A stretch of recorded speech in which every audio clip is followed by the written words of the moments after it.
Hello दोस्तों, क्या कभी आपने सोचा है जैसे चुनाव की घोषणा होती है वैसे ही सरकार की सारी घोषणाएं रुक जाती हैं, तबादलों पर रोक लग जाती है और प्रशासन न्यूट्रल हो जाता है। इसका कारण है आदर्श आचार संहिता यानी मॉडल कोड ऑफ कंडक्ट। आदर्श आचार संहिता कुछ नियमों और दिशा निर्देशों का समूह है जो तत्कालीन सरकार, दल, उम्मीदवार और प्रशासन पर लागू होता है। इसका उद्देश्य निष्पक्ष चुनाव, सत्ता के दुरुपयोग को रोकना और मतदाताओं को स्वतंत्र निर्णय का अवसर देना होता है। आदर्श आचार संहिता संसद द्वारा पारित कोई कानून नहीं है, लेकिन इसकी शक्ति संविधान के अनुच्छेद 324 जो चुनाव आयोग के लिए है, उससे मिलती है। मोहिंदर सिंह गिल बनाम चीफ इलेक्शन कमिश्नर के मामले में सुप्रीम कोर्ट ने कहा कि स्वतंत्र और निष्पक्ष चुनाव कराने के लिए चुनाव आयोग को व्यापक शक्तियां प्राप्त हैं और यही फैसला आचार संहिता की नींव बनी। होता यूं है कि 1977 के लोकसभा चुनाव के दौरान मोहिंदर सिंह एक उम्मीदवार थे।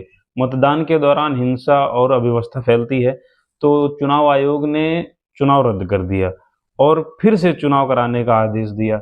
तो मोहिंदर सिंह ने इस मुद्दे को सुप्रीम कोर्ट में चुनौती दे दी और पूछा कि आखिर किस कानूनी शक्ति के बिहाफ पे चुनाव आयोग ने ये चुनाव रद्द किया। तो सुप्रीम कोर्ट ने एक अहम फैसला सुनाया। सुप्रीम कोर्ट ने कहा कि जब चुनाव प्रक्रिया को निष्पक्ष और स्वतंत्र बनाए रखने के लिए कानून मौन हो तो चुनाव आयोग अनुच्छेद 324 के तहत आवश्यक कदम उठा सकता है।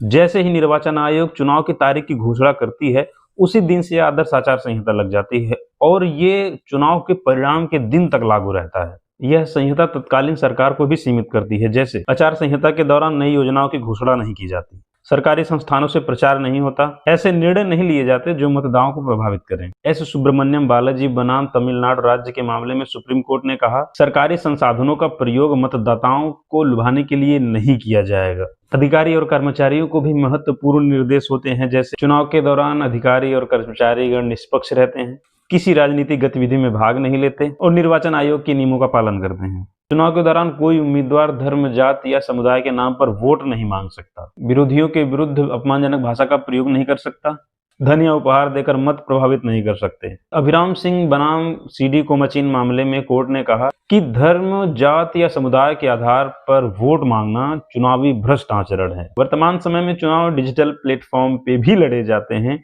इसलिए WhatsApp, Insta, Facebook, YouTube in सब पर भी ये आदर्श आचार संहिता लागू होती है, जिसमें भ्रामक सूचना, फर्जी या भड़काऊ भाषण देने वाले पर कार्रवाई हो सकती है। आदर्श आचार संहिता का उल्लंघन होता है तो चुनाव आयोग वैधानिक कार्रवाई करता है। आदर्श आचार संहिता स्वयं कोई दंडात्मक कानून नहीं है, लेकिन संविधान और सुप्रीम कोर्ट के निर्देश इसे और ज्यादा प्रभावी बनाते हैं तथा अंतिम निर्णय कानून और न्याय